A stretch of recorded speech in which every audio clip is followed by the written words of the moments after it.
Our presentation is titled Tools and Services for Live Remote Production and covers the main aspects of our LIPS sub-project called MICIPS, Mobile Edge Computing for Interactive PMSE Services. I prepared this talk with my colleague Detlef Flegel. Now, as Smart Mobile Labs is probably not as famous as ARRI or Sennheiser, I'll shortly talk about us. Generally, we do low latency streaming with focus on mobile networks. Here you see a live video stream from a race car on the Nürburgring over a 4G network. We work on video contribution and distribution with specialized hardware encoders and decoders, as well as streaming software, customized services, software clients and apps.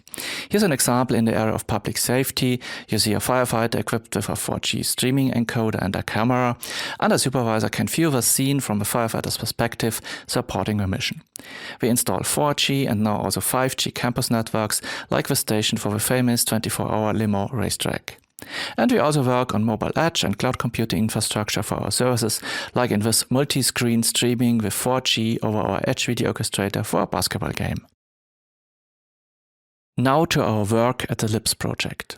We provided a LTE base station and multicast services over our Edge video orchestrator. This was done in cooperation with Sennheiser Streaming Technologies, and Alexander Beifus from SST will talk about this later. Based on the main LIPS scenario, we analyzed what it needs to provide low latency audio-video streaming, what cloud or mobile edge cloud services are required, and which audio-video handling or workflow concepts seem useful. For the LIPS event itself, we provided network and video. I will go into details later. We also developed some useful IP-based gadgets for production support, as well as software tools and services. Then we worked on further integration of IP-based and conventional audio-video workflows. Finally, a lot of work went into the field tests. These were the LIPS concert and also a very challenging outdoor event for aspects not testable in the concert setup. Now we have a look at the works for a concert environment in Munich and Hanover. We prepared the network access for the project partners, and that included planning, installing network devices, and also network setup tasks like quality of service or VPN for external remote access. Besides the main audio-video handling by ARRI and Sennheiser, we did video recording and streaming of 2 cameras on each of the event locations. We heavily tested our new dual video encoder platform. This allowed documentation of the rehearsals as well as an easy live observation for the project partners not present in Hanover or Munich.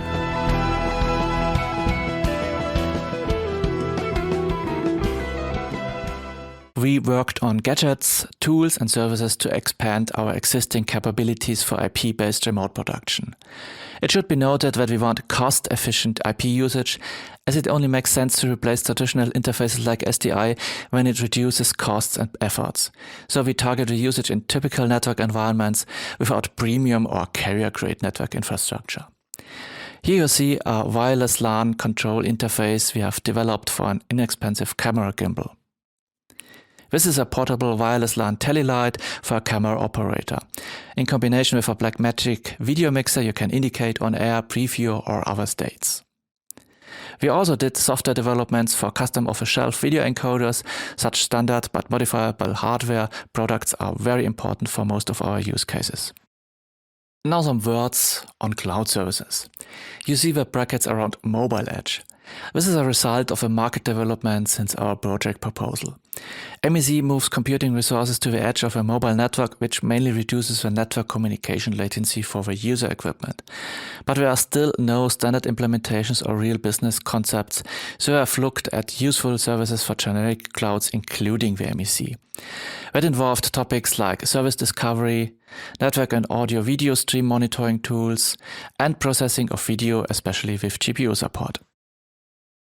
One development for such a cloud service is a GPU-accelerated H.264, H.265 video encoding and decoding based on NVIDIA GPUs. We have reached a very low end-to-end latency streaming, which is highly customizable and runtime adaptive, like for link speed, burst bandwidth, and so on. A special feature of our system that makes it ideal for one-to-one connections is that iframes can be sent only on demand, like at startup or stream errors. That reduces the bandwidth. We also developed more tools to support cost-effective hybrid productions, combining IP-based devices with conventional devices. This is our hybrid intercom system based on voice over IP. The client devices are simply smartphones with headsets. The underlying system can also connect to analog I/O or a DECT-based intercom. We implemented a hybrid and flexible network concept that allows connecting and adding new devices like video encoders on the fly to wireless LAN, fiber and Ethernet connections anywhere and in any chain position in the network.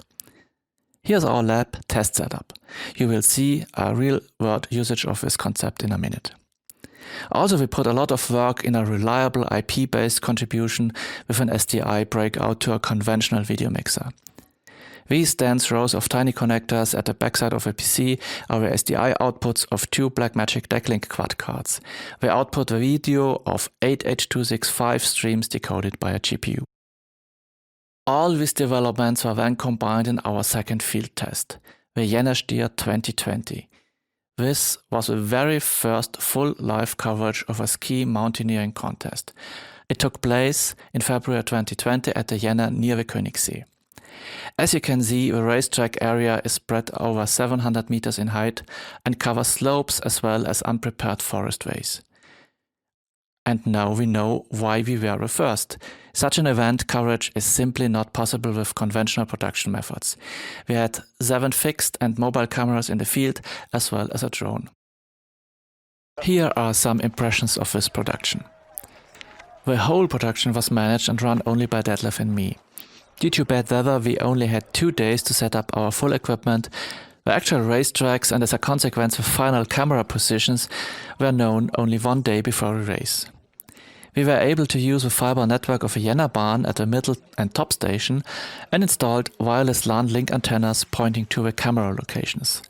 At these locations, 1 or 2 camera operators shared this common radio link. They carried the equipment by ski and set it up just in time at the day of the race. The first camera signals reached us 30 minutes before the race actually started. The central component was a mobile encoder box containing video encoder, wireless LAN access point, a battery, LAN PoE and a fiber interface. The box has an SDI input for the camera and spans a local wireless network for tele and intercom. Here you see such a box connected to the link antenna. There's also another encoder box 300 meters away connected over a fiber wrapped around mountain pines. So this encoder also acts as a relay station. All network streams arrive at the top station, are converted to SDI and mixed with local cameras. And this is one of our operators with his camera and the tele gadget on the top of it, the encoder box in the front and our intercom headset. In the back you see the top station where we were located. And with these pictures we will close our presentation with some conclusions about the LIPS project. We gained precious knowledge about the hard requirements for such indoor and outdoor events. We got a lot of hands-on experience. We developed various concepts, useful gadgets, tools and services for support of this type of production. We survived even a serious, challenging and ice-cold field test in its literal sense. And overall we demonstrated that even under difficult conditions, cost-efficient IP-based productions are possible. Thank you for your attention.